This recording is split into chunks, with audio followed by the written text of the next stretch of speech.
Can chronic pain actually cause depression? Welcome back to the channel, folks. Dr. Sharma here, physician, board-certified psychiatrist, and Air Force veteran. As always, I wanted to mention that this video is for informational purposes only. It is not medical or psychiatric advice. Today, we're diving into chronic pain and whether or not it causes depression. This is a very important topic, especially for veterans, so let's dig in. Chronic pain is a long-lasting pain that persists beyond the usual recovery period, or it comes along with a chronic health condition. So let's say someone fractures their ankle. They recover initially in terms of mobility, but the pain stays with them long term. For many veterans, chronic pain is a daily reality, unfortunately. It can stem from injuries sustained during service, surgeries that you had to have, or conditions like arthritis or nerve damage. Now, I know you veterans out there know exactly what I mean. Going on ruck marches, humps, carrying heavy equipment, physical training. There's a lot of high impact activity we're exposed to in the military. Now, okay, before you say, but doc, you were in the chair force. How do you know about that? Yes, as a doctor in the Air Force, I didn't have to do any of that. But I definitely treated a lot of folks who were exposed to that type of activity when I was a flight surgeon. So I saw a lot of musculoskeletal pain, different injuries, low back strains, disc herniations, fractures, tendon pain, the list goes on. Military service puts the body through a lot over the years, and it really takes a toll. Now let's talk about how chronic pain can lead to depression. It's not just a physical experience, right? It affects every aspect of a person's life. It can interfere with daily activities, work, and even relationships. Over time, this constant pain can become extremely frustrating and demoralizing. What I hear from a lot of veterans is how their pain interferes with their ability to do different things like play with their kids.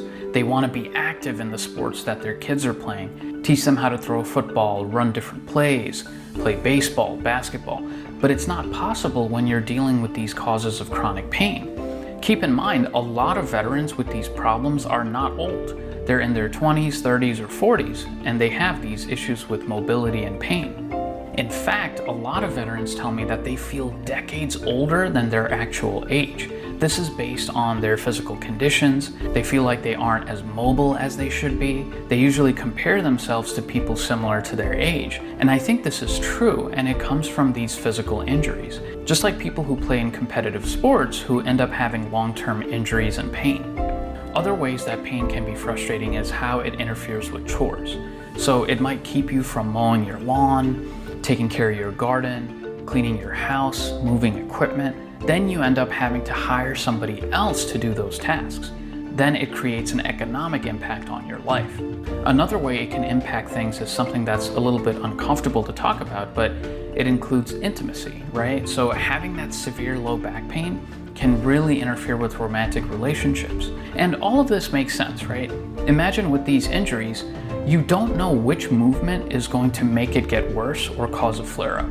You might drop your phone on the floor of your car, you go to pick it up and tweak out your back. This is a big reason why a lot of veterans hesitate before doing any physical activity because the triggers for pain can be unpredictable.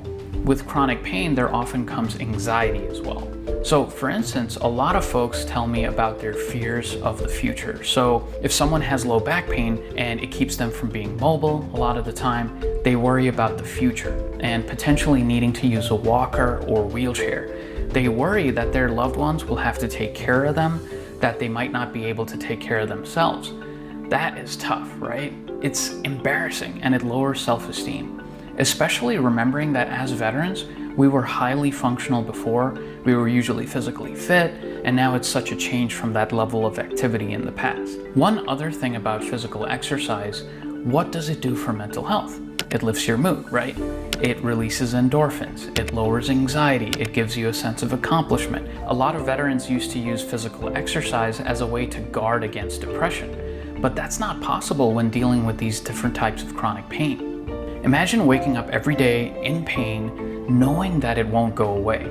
This can lead to feelings of hopelessness and helplessness. When pain limits your ability to do the things you love or even perform basic tasks, it can take a big toll on your mental health. Studies have shown that there's a strong link between chronic pain and depression. I know this is common sense, but it's good to bring in the scientific articles, not only for our understanding, but also for VA claims.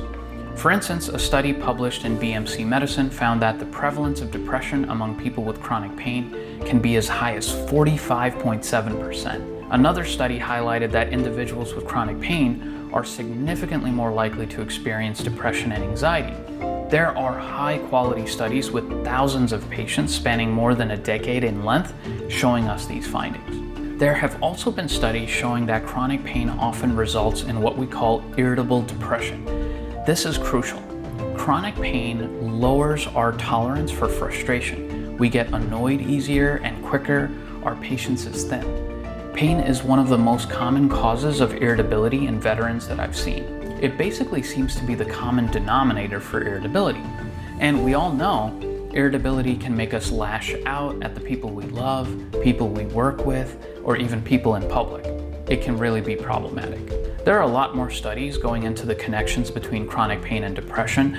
I can't go through all of them in this video, but as always, I'll have my citations in the description below.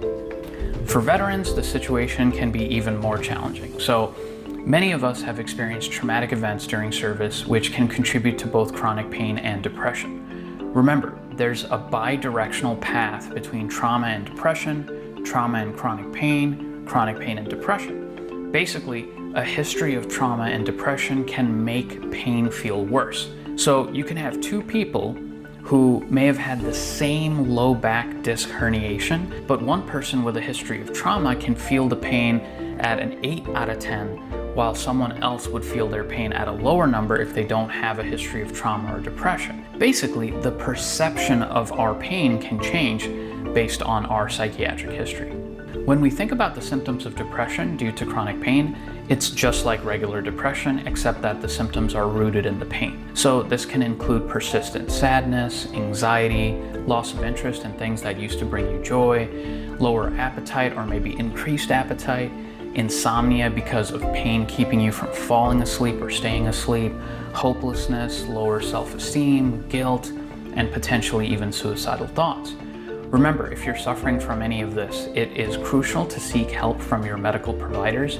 This can be your primary care provider or specialist in your care. There are effective treatments available for both chronic pain and depression. So this includes medications, physical therapy, counseling. They can all play important roles. Cognitive behavioral therapy in particular has been shown to be very effective in helping folks cope with chronic pain and reduce symptoms of depression.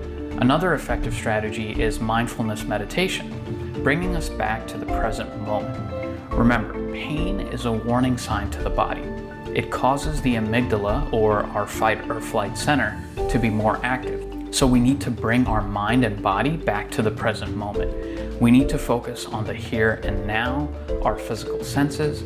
We can also practice breathing exercises to bring us back to the present.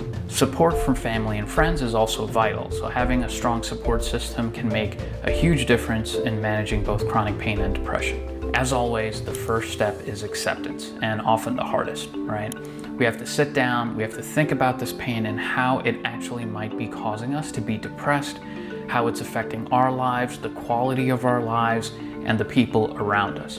If we can accept that, then we can move forward and get the help that we need.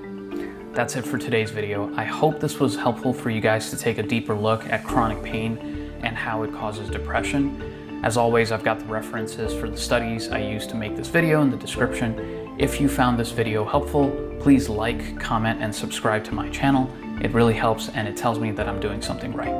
Also, please drop a comment below about your thoughts on the topic, and if you have requests on what I should cover in the future, I'd be happy to make a video on it. As always, thanks for watching. Dr. Sharma signing off. See you next time.